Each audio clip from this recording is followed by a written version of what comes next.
अस्सलाम वालेकुम everyone, welcome to my channel engineering solutions. अभी जो हम टॉपिक डिस्कस करने वाले हैं वो है जी इलेक्ट्रिक फ्लक्स। ठीक है, सबसे पहले तो मैं आपको ये बता दूं कि ये जो टॉपिक है हमारा ये भी लॉन्ग क्वेश्चंस के लिए नहीं है, लेकिन it is damn important for MCQs. It is damn important for MCQs in entry test in E CAT and MD CAT, क्योंकि इसके अंदर बहुत ज़्यादा कॉन्सेप्ट है। ठीक है जी, आपसे पूछा जाता है एरिया, परपेंडिकुलर, पैरेलल, वो सारी चीज़ें। ठीक है, सबसे पहले हम देख लेते हैं जी इलेक्ट्रिक फ्लक्स जो है वो होता क्या है। उसने बात की है कि जी ये क्या होता है, number of lines passing through a unit area. ठीक हो गया। क्या है इस बात का मतलब कि अगर आपके पास एक एरिया हो, प्लेट हो, सॉरी ये प्लेट सही से बनी नहीं है, इस तरह से कुछ प्लेट हो, तो उसके अंदर से कितनी हमारे पास इलेक्ट्रिक फील्ड लाइंस पास करेंगी। दो चीज़ें होनी चाहिए, आपके पास एरिया होना चाहिए और आपके पास इलेक्ट्रिक फील्ड इंटेंसिटी। अच्छा, यहाँ पर जो ई होता है ना, इसको यूज़ करते हैं, इलेक्ट्रिक फील्ड इंटेंसिटी भी होती है या इलेक्ट्रिक फील्ड स्ट्रेंथ भी होती है, तो दोनों का एक ही मतलब होता है।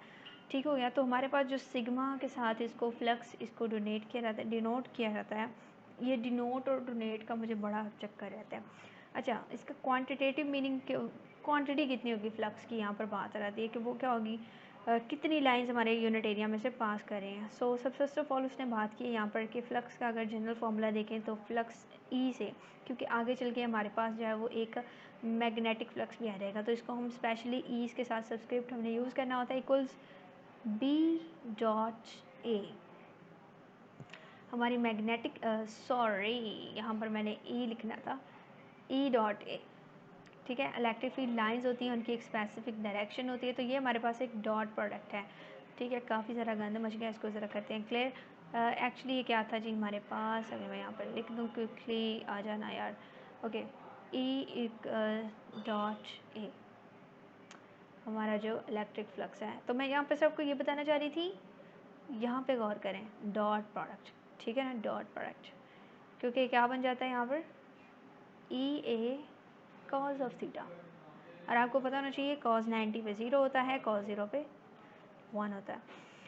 उसके बाद बात रहती है कि अगर हम एक एरिया लें और उसको परपेंडिकुलर रखते हैं अपनी इलेक्ट्रिक फील्ड लाइंस के, तो क्या होगा। अभी आप इस ब्लैक वाली चीज़ को छोड़ दें, क्या होगा, मैक्सिमम नंबर ऑफ लाइंस उसमें से पास करेंगी, फ्लक्स हमारा मैक्सिमम होगा। ठीक हो गया। दूसरी चीज़ बात करें, अभी मैं यहाँ पर यूनिट एरिया के वेक्टर एरिया के ऊपर जो नहीं आ रही हूँ, ठीक है, मैं एंगल की बात नहीं कर रही हूँ, मैं सिर्फ इसकी एक सादा सी बात कर रही हूँ।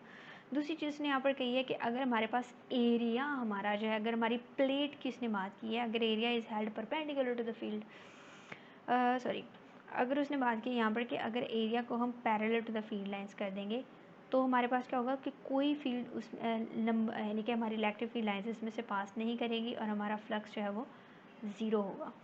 नेक्स्ट उसने बात किया कि अगर इसको हम किसी इंक्लाइंड एंगल पर रख दें तो वो हमारे पास आ जाएगा कॉस ऑफ थीटा। अब यहाँ पर जो मैं आपको कॉन्सेप्ट बताना चाह रही थी वो ये था कि थीटा हमारे पास जो एंगल है ना, वो हमारे पास है इलेक्ट्रिक फील्ड लाइंस के दरमियान, और ये फॉर एग्जांपल मैंने अपना एरिया जो है वो यहाँ पर इसके क्या रखा हुआ है, पैरेलल रखा हुआ है, और थीटा जो है हमारे पास वो एंगल है इन इलेक्ट्रिक फील्ड लाइंस के दरमियान, और जो हमारे इस एरिया के ऊपर हमारा ये जो प्लेट है इसको हम एरिया कह रहे हैं, इसके ऊपर जो हमारा एरिया होगा वो इसके परपेंडिकुलर होगा। यहाँ पर जो उसने ए यूज़ किया हुआ ना, ये वाला ए, वेक्टर ए, ये एक्चुअली क्या है यहाँ पर, ये नॉर्मल टू द एरिया है, नॉर्मल टू द एरिया। आप खुद सोचें कि अगर हमारा एरिया यहाँ पर पैरेलल पड़ा हुआ है तो थीटा हमारे पास 0 होना चाहिए, हाँ वैसे होना चाहिए, लेकिन यहाँ पर जो हमारे पास एंगल है वो इस वाले एरिया के दरमियान नहीं है, बल्कि इस एरिया के दरमियान है, जो कि पहले हमने अपना प्लेट ड्रॉ की, उसके ऊपर हमने एक परपेंडिकुलर एरिया लगाया, इसके दरमियान है। अगर मैं दोबारा से आपको यहाँ पर समझाने की कोशिश करूँ तो हमारे पास क्या है कि ये हमारा एरिया जो था, ये हमारा पड़ा है area parallel to the electric field lines. ठीक है, अब हमारे पास यहाँ पर हमने एक ड्रॉ करना है इसके नॉर्मल। अब नॉर्मल के और इसके दरमियान बन रहा है 90 डिग्री का एंगल। दोनों चीज़ें प्रूव होगी कि अगर आप अपने हाथ को देखें और इस तरह से करें तो 0 लाइंस पास करेंगी। अगर हम थीटा के हिसाब से चलें तो हमारा 90 डिग्री का एंगल बन रहा है यहाँ पर। 90 डिग्री का मतलब परपेंडिकुलर, और आपने ये नहीं लगा देना कि फ्लक्स आपका मैक्सिमम हो जाएगा। जब हम cos 90 पुट करेंगे तो फ्लक्स आपका जो है वो 0 ही आ जाएगा।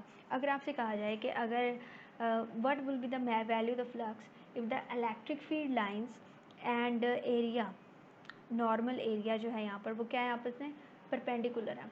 आपने ये नहीं कह देना कि हमारा एरिया जो है वो परपेंडिकुलर पड़ा है और इस तरह से लाइन जा रही है तो फ्लक्स हमारा मैक्सिमम होगा, नहीं।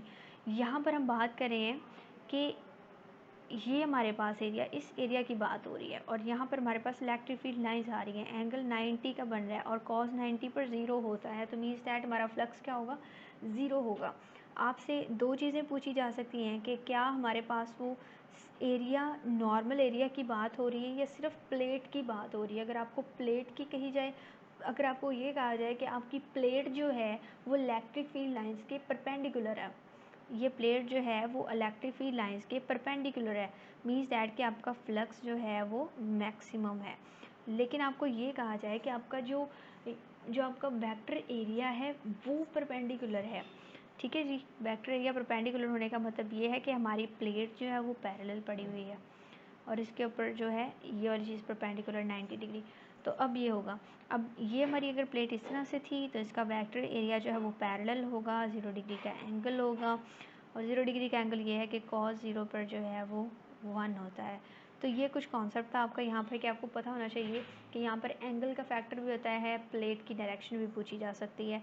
तो होपफुली आपको ये छोटी सी चीज़ जो है वो समझ आ गई होगी। इस टॉपिक को आपने सिर्फ जो है वो लाइक MCQs के लिए तैयार करना है, इसमें फ्लक्स की आपसे डेफिनेशन तो नहीं पूछता वो, क्योंकि आगे कुछ टॉपिक्स हैं वहाँ से लॉन्ग क्वेश्चन निकलता है और साथ ही वो फ्लक्स की डेफिनेशन भी पूछ लेता होता है, ठीक है। तो होपफुली हम आगे मिलेंगे इंशाल्लाह। चैनल को सब्सक्राइब कीजिएगा, वीडियो को लाइक कीजिएगा, कनेक्टेड रहेगा, पूरा सिलेबस कवर करेंगे हम इसी तरह से। ओके, अल्लाह हाफिज़।